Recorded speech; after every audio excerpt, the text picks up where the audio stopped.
नमस्कार दोस्तों, स्वागत है आप सभी का आपके अपने YouTube चैनल एक प्रयास में। तो दोस्तों, आज हम आदिकालीन साहित्य के कुछ महत्वपूर्ण प्रश्न करेंगे जो कि प्रतियोगी परीक्षाओं में बार बार पूछे जाते हैं। आज का हमारा पहला सवाल है, अभ्रंश शब्द का प्रयोग सर्वप्रथम किसने किया?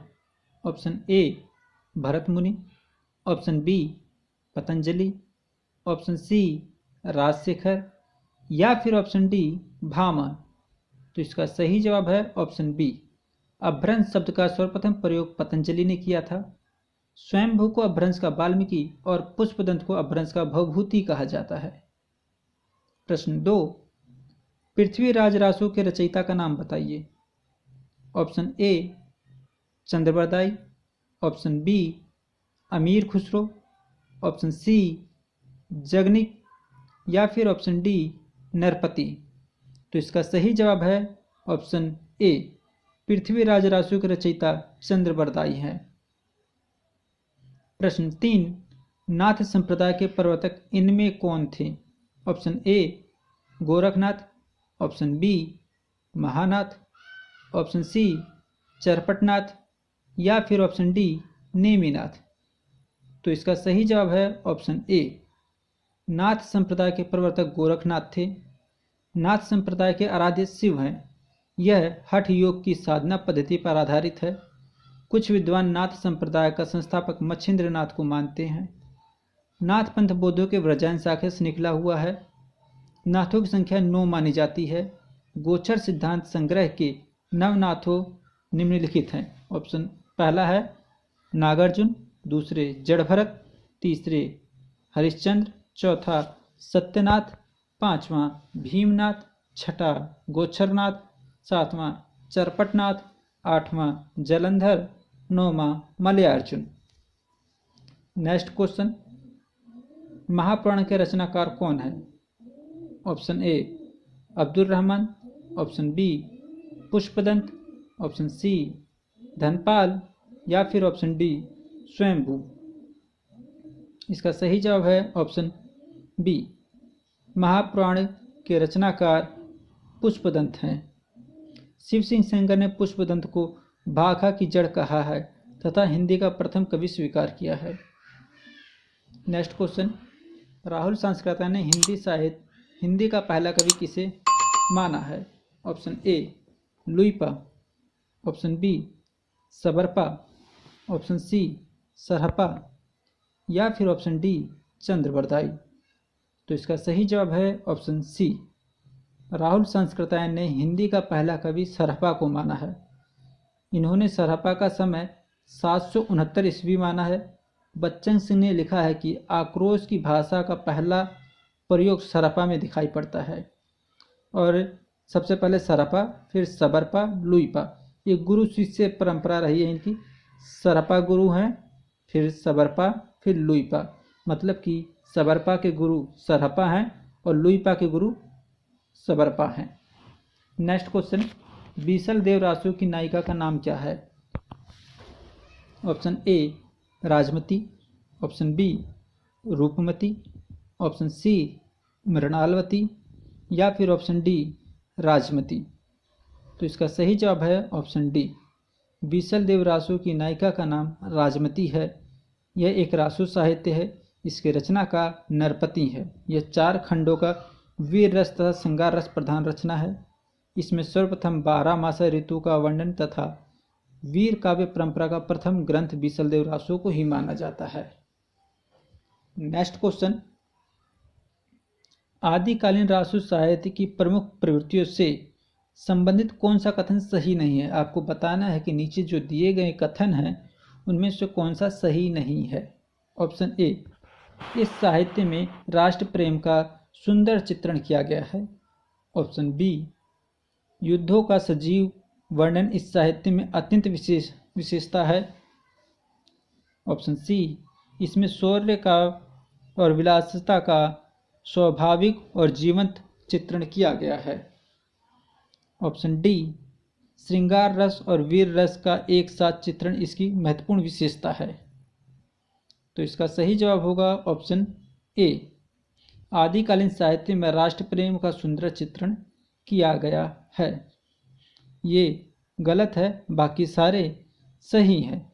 युद्धों का भी चित्रण है उसमें, शौर्य का भी है, विलासिता का भी है, श्रृंगार रस भी है, वीर रस भी है, लेकिन साहित्य के बारे में राष्ट्र प्रेम का सुदृढ़ चित्रण नहीं है उतना की।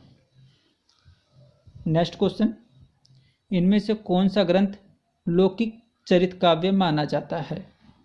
ऑप्शन ए भविष्यत कहा, ऑप्शन बी योग सार, ऑप्शन सी परमात्म प्रकाश, या फिर ऑप्शन डी पाहुड़ दोहा। तो इसका सही जवाब है ऑप्शन ए। प्रश्न, विद्यापति इनमें से किस रचना के आधार पर मैथिल कोकिल कहलाए?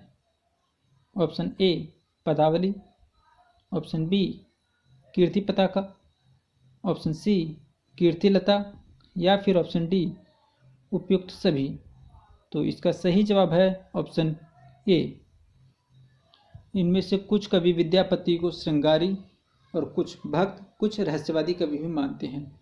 श्रृंगारी कवि मानने वाले कवि हैं हरप्रसाद शास्त्री, रामचंद्र शुक्ल, सुभद्रा झा, राम कुमार वर्मा, राम वृक्ष बेनीपुरी। ये लोग विद्यापति को श्रृंगारी कवि मानते हैं, जबकि बाबू ब्रजानंद सहाय, श्याम सुंदर दास, हजारी प्रसाद द्विवेदी भक्त कवि मानते हैं, और जॉर्ज ग्रेसन, नगेंद्र नाथ गुप्त, जनार्दन मिश्र विद्यापति को रहस्यवादी कवि मानते हैं।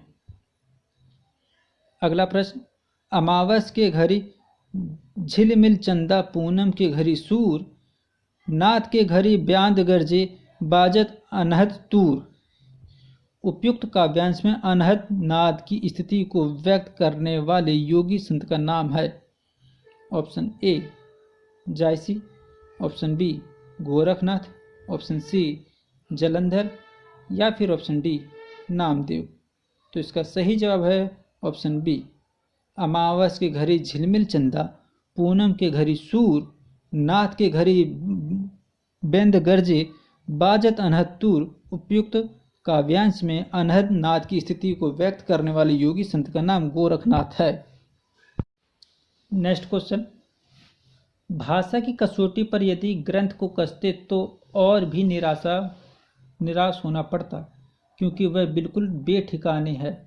उसमें व्याकरण आदि की कोई व्यवस्था नहीं है। आचार्य शुक्ल का उक्त कथन किस ग्रंथ के संदर्भ में है? Option A Prithviraj Raso, option B Bisal Dev Raso, option C Hammir Raso, और ऑप्शन डी खुमान रासो। तो इसका सही जवाब है ऑप्शन ए।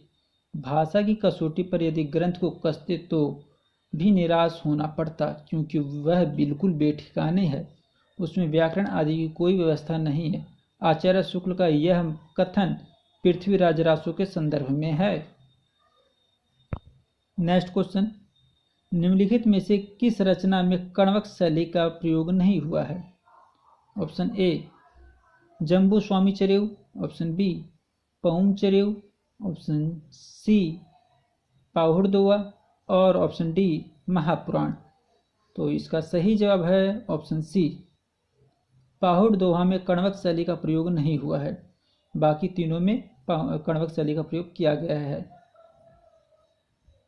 नेक्स्ट क्वेश्चन, सांकेतिक अर्थ रखने के कारण इनकी वाणियों की भाषा को संध्या भाषा कहा गया है?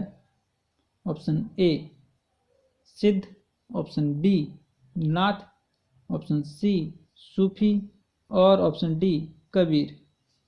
तो इसका सही जवाब है ऑप्शन ए।